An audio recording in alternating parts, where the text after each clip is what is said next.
YouTube channel auto serial life आपके लिए Anupama serial के आने वाले एपिसोड के अपडेट लेकर आई हूँ।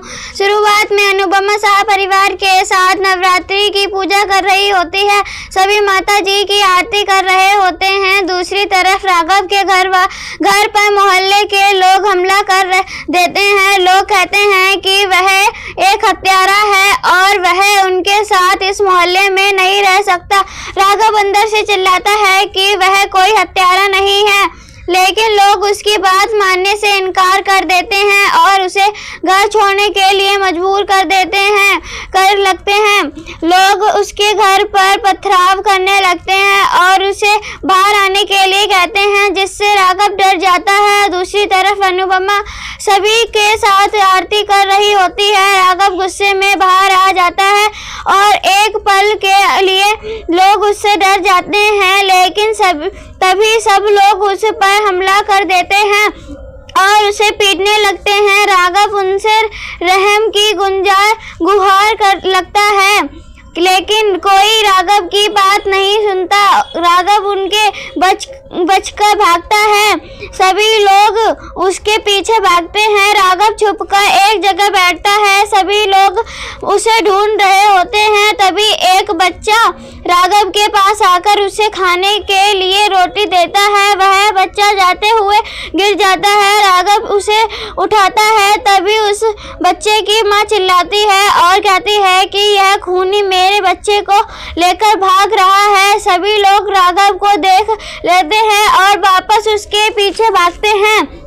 दूसरी तरफ अनुपमा शंख बजाकर पूजा संपन्न करती है। इधर राघव भागते हुए गिर जाता है। तभी सह परिवार को लोगों की आवाज सुनाई देती है और अनुपमा राघव को देखती है। सभी लोग गुस्से में राघव को पीटने के लिए आते हैं। तभी अनुपमा उनकी लाठी को रोकती है। सभी हैरान हो जाते हैं। अनुपमा गुस्से में कहती है कि लाठी नीचे कीजिए। अंश घबराकर अनुपमा से कहता है कि लाठी छोड़ दो, आपको लग जाएगी। तभी एक पड़ोसी कहता है कि क्या आपको पता है कि यह कौन है? लीला भी पूछती है कि आखिर यह आदमी कौन है? यहाँ है सब क्या हो रहा है? अनुपमा फिर से गुस्से लाठी नीचे करने के लिए कहती है और वह जोर से धक्का देकर सबको पीछे धकेल देती है। तभी एक आदमी कहता है कि क्या आपको पता है आप किसे बचा रही है? यह एक क्रिमिनल है और इसने अपनी पत्नी की हत्या की है। इस पर अनुपमा कहती है कि यह सबकी सजा काट चुके हैं और आप इनको सजा देने वाले कौन होते हैं? तभी एक आदमी गुस्से में कहता है कि हम शरीफ लोग हैं और यह एक खूनी है। हम इसको अपने मोहल्ले में नहीं रहने देंगे। यह हम सबके लिए खतरा है। सभी लोग उसकी बात का समर्थन करते हैं। सभी लोग राघव को पीटने के लिए आगे आने लगते हैं। तभी अनुपमा लाठी उठाकर उन्हें धमकाते हुए कहती है कि खबरदार, अगर कोई भी आगे बढ़ा, एक आदमी पर इतने सारे लोग मिलकर वार कर रहे हो और आपको शर्म नहीं आती? अनुपमा सभी को पीछे हटने के लिए कहती है। सभी डर जाते हैं। दूसरी तरफ प्रेम अपनी जल चुके सामान को देखकर दुखी हो जाता है। वह कहता है कि उसकी माँ की सिर्फ यही यादें बची थी और किसी ने उन्हें मिटाने की कोशिश की है। राही उसे सांत्वना देती है कि और वह प्रेम के टेडी बियर को नए कपड़े पहनाकर कहती है कि सामान को जलाया जा सकता है, लेकिन यादें नहीं मिटा सकते। दोनों खुश होते हैं। तभी मोहित कहता है कि प्रेम खुशकिस्मत है कि उसके पास बचपन की यादें हैं। प्रेम मोहित के उसके अतीत के बारे में पूछता है। मोहित बताता है कि उसकी माँ उसे उसके मामा के पास छोड़कर चली गई थी और उसे नहीं पता कि अगर वह कभी अपनी माँ से मिला तो कैसी प्रतिक्रिया देगा। प्रेम मोहित को गले लगा लेता है और उसे दिल की सुनने की सलाह देता है। वह कहता है कि तुम खुद को अकेला मत समझना, तुम्हारा भाई तुम्हारे साथ है। दूसरी तरफ राघव अपनी पानी मांगता है। अनुपमा उसे पानी पिलाती है और उसे पानी पीते देखकर भावुक हो जाती है। इधर पराग को प्रेम की सुरक्षा की चिंता होती है। अनिल को संदेह कि जिसने राही पर हमला किया था वही अब प्रेम को भी निशाना बना रहा है। मोटी वह सभी की सुरक्षा बढ़ाने की बात करती है। पराग अनिल से कहता है कि सिक्योरिटी एजेंसी से कहो कि हमें और ज़्यादा सुरक्षा चाहिए। यह देखकर मोहित मन में कहता है कि जिस तरह कहानियों में जादूगर की जान उसके तोते में होती है, उसी तरह इस घर की जान प्रेम में बसती है। दूसरी तरफ लीला अनुपमा से कहती है कि यह खूनी है, कोई पशु पक्षी नहीं है जो तू इसे पानी पिला रही है। इस पर अनुपमा कहती है कि मैं उन्हें अच्छी तरह से जानती हूँ कि यह कौन है। सभी के कारण पूछने पर अनुपमा बताती है कि वह राघव से सेंट्रल जेल में मिल चुकी है। वह कहती है कि इसके जुर्म की सजा कानून ने दे चुका। इनकी 14 साल की सजा थी और यह 20 साल जेल में काट कर आए हैं। किसी को सच्चाई का कुछ नहीं पता, लेकिन सजा देने के लिए सब आ गए। आगे वह कहती है कि हम में से किसी को नहीं पता कि इनको जो सजा मिली थी वो सही थी या नहीं। इन्होंने सच में जुर्म किया था या फिर इन्हें झूठे इल्जाम में फंसाया गया था। कानून को इनको नॉर्मल जिंदगी जीने का अधिकार दिया है, तो यह अधिकार छीनने वाले आप कौन होते हैं? इसी बीच लीला कहती है कि तुम इसकी वकालत क्यों कर रही हो? भले ही सब भाड़ में जाए, इससे हमें क्या है? अनुपमा टोकते हुए कहती है कि हमारे समाज की यही प्रॉब्लम है। हम किसी के बारे में घंटों बातें करेंगे, उनकी चुगली करेंगे, लेकिन अथाह में आप क्या है बोलकर चले जाएंगे। अगर हमें किसी से कोई मतलब नहीं है तो हमें किसी की जिंदगी में दखल देने का है, उनके बारे में बात करने का भी कोई अधिकार नहीं है। अनुपमा मोहल्ले वालों से कहती है कि केवल वही लोग राघव को जज करने का हक रखते हैं जिन्होंने खुद कभी कोई गलती ना की हो, जिन्होंने आज तक कानून का उल्लंघन नहीं किया हो।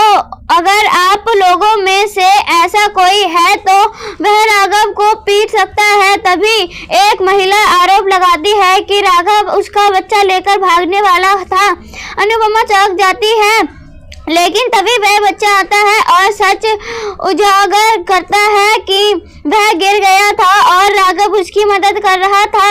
अनुपमा कहती है कि एक बच्चे को राघव की अच्छाई दिख गई, तो आप लोग क्यों नहीं दिख रही है?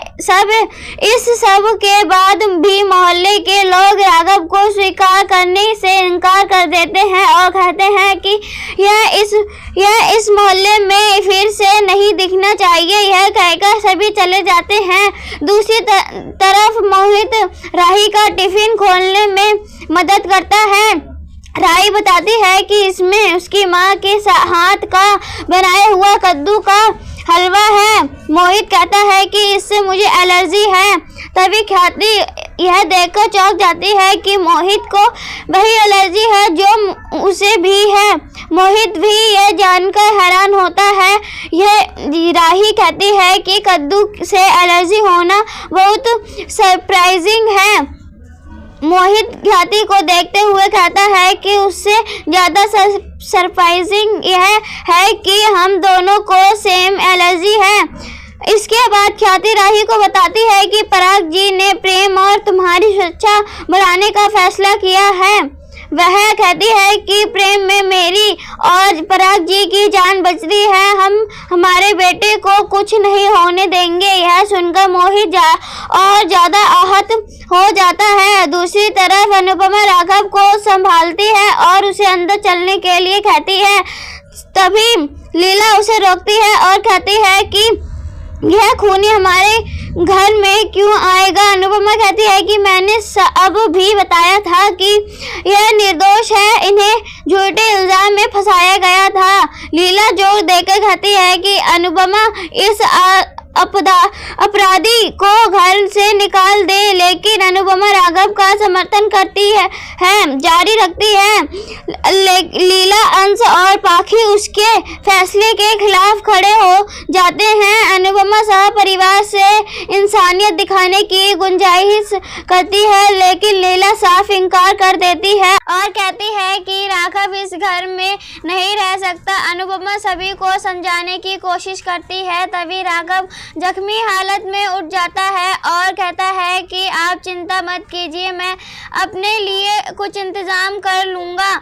वह किसी तरह कोशिश करके चलने लगता है, तभी वह फिर से गिर जाता है। अनुपमा घबराकर उसके पास जाती है और सबसे कहती है कि आप लोगों को इनको घर में नहीं रखना चाहिए, लेकिन इनकी माँ से किया हुआ वादा जरूर निभाऊंगी। मैं माँ होकर दूसरी माँ के बेटे को इस हालत में नहीं छोड़ूंगी। लीला कहती है कि माँ की ज़रूरत बचपन में होती है, बचपन में नहीं, तुम इसे मेरे घर में लेकर नहीं आ सकती। तभी अनुपमा कहती है कि मैं याद नहीं दिलाना चाहती हूँ, लेकिन फिर भी याद दिला रही हूँ कि यह मेरा घर है। सभी हैरान होते हैं। अनुपमा कहती है कि मैं राघव जी को अनु की रसोई लेकर जा रही हूँ और इसके लिए मैं किसी से कुछ नहीं सुनूंगी। अनुपमा राघव को उठने में मदद करती है। राघव खड़ा होने की